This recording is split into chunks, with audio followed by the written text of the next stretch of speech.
Good day to you all. If you would please put your palms together for a meditation reading.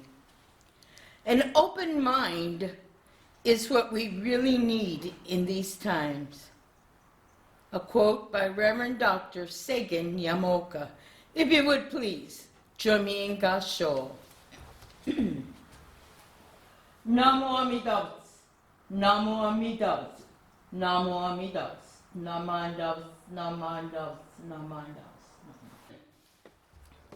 I was having a discussion with a friend, and my friend posed a question to me. The question was, if you could have a choice of only one thing, of anything, what would it be?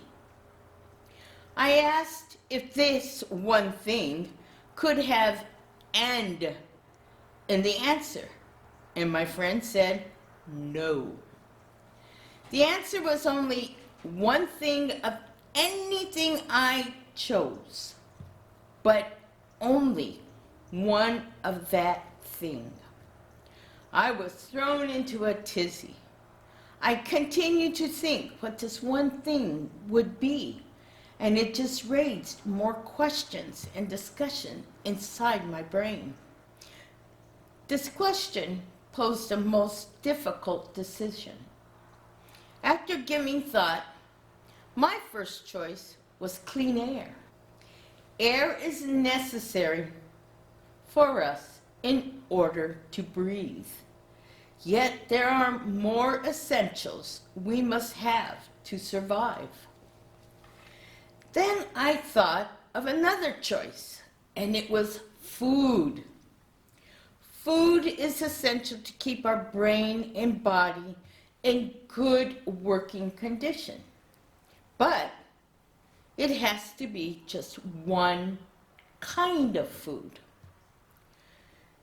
There was no discussion of quantity, but it had to be just one item of that choice. Do I pick bread, rice, carrots, celery, broccoli, or one kind of fruit? Whatever I chose, it can be only one item of my choosing, and only one item. Then the question popped into my brain. If I could have only one slice of bread, or just one cup of rice, or one carrot taken from a snowman, or one fruit, what do I do with just one item? Do I cut this item into tiny, tiny pieces to last me for the rest of my life?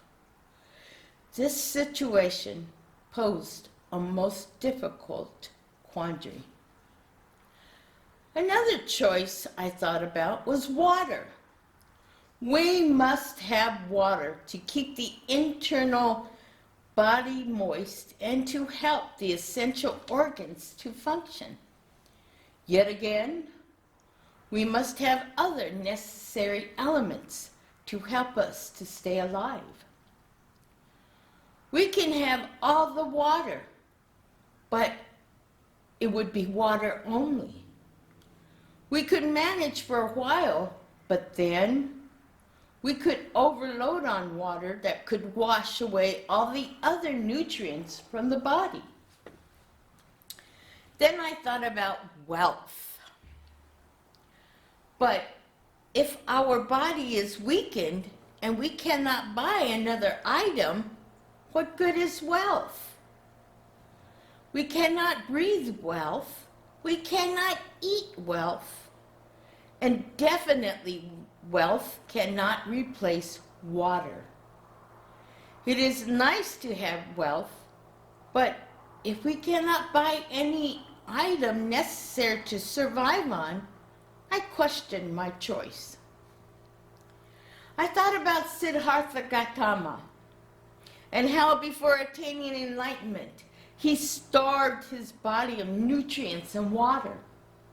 It is said that Siddhartha Gautama survived on 1 grain of rice a day, and sometimes did not eat it at all. He only had a sip of water per day, and sometimes no water at all. His body was a skeleton with skin surrounding his bones. His journey into ascetic practices weakened his body and mind. His thinking was not clear and unfocused. But after taking a milk porridge from a village milkmaid, Sujata, this gift nourished Siddhartha Gautama enough to cultivate the middle way and provided enough strength so that Siddhartha Gautama could attain enlightenment. It was out of Sujata's compassion and unselfish sharing that aided the Gautama on his journey. After attainment of Buddhahood, Sujata became the first female disciple of the Buddha. Our body and mind requires many necessary things to help us to survive. And only one thing of anything, I guess, is better than none. But that one item may also be detrimental to our health. I continued to ponder with this one item and what it would be. But it was while sitting outside one morning and reciting Namo Amida Butsu that a possible answer came to mind. The thought was in the form of Sangha. What if we could take that one item of ours and combine it with another individual's item? We could then share two items instead of one, and maybe someone else's item would be combined with the other two, and it would continue on down the line. Whatever their one item was, it could be shared to prolong our strength and develop into creating a sangha or community that has a common goal of survival, compassion, and gratitude. But first, we must put aside our greed, selfishness, and ego and learn to trust. There is no ownership of that one item, but an equal share among those who donated their one item.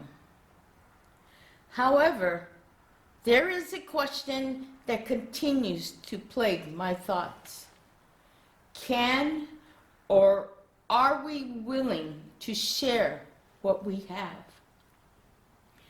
Will our blind passions of greed, anger, ignorance, and ego prevent us from sharing our one item together? Truth is, we may be able to survive on just one item, yet it requires many other things to nourish our mind and body. We require nourishment, water, air, form of socialization to keep us in good physical and mental health. If we are willing to let go of our ego and greed, we may be able to find more positive solutions. We have a tendency to safeguard what we have and to always want more. We only sometimes think of others, and we tend to put ourselves first. That is a natural reaction. It is our selfish ego that blocks sharing. How and why do we tend to be so selfish and not see the hurt and pain that can be caused from greed, anger, ignorance, and ego? how fortunate we are to be able to share Namu Amida Butsu or Nembutsu. We are not limited to just one, yet it takes only one Nembutsu for our true and trusting. Shunan Shani taught us that saying Nembutsu with a true and real and trusting heart and mind, that one recitation is enough. It is the individual who knows how many Namu Amida Butsu is necessary for their growth. The choice of one item is an individual choice. Whatever that choice of one item is, do we think of others in making the decision? Are we willing to share with others, or are we afraid to be a Sangha? We have the fortunate opportunity to be able to live with more than one item and not have to choose that one item. There are many reasonable answers to this one item question, and yet each choice brings about its own scenario and more questions. A few questions I ask is, can we possibly live with the one item that we choose? Can we rid of our blind passions so that we are willing to share? We can be sure of one thing that we can share, and it is our Namu Amida Butsu. This is our sharing of gratitude and thankfulness for the compassion and wisdom of the Buddha. If you would, please put your palms together for Gasho. Namu Amida Butsu, Namu Amida Butsu, Namu Amida Butsu, Namu Amida Butsu, Namu Amida Butsu. Wish everyone a happy Thanksgiving, and please be safe. Thank you very much.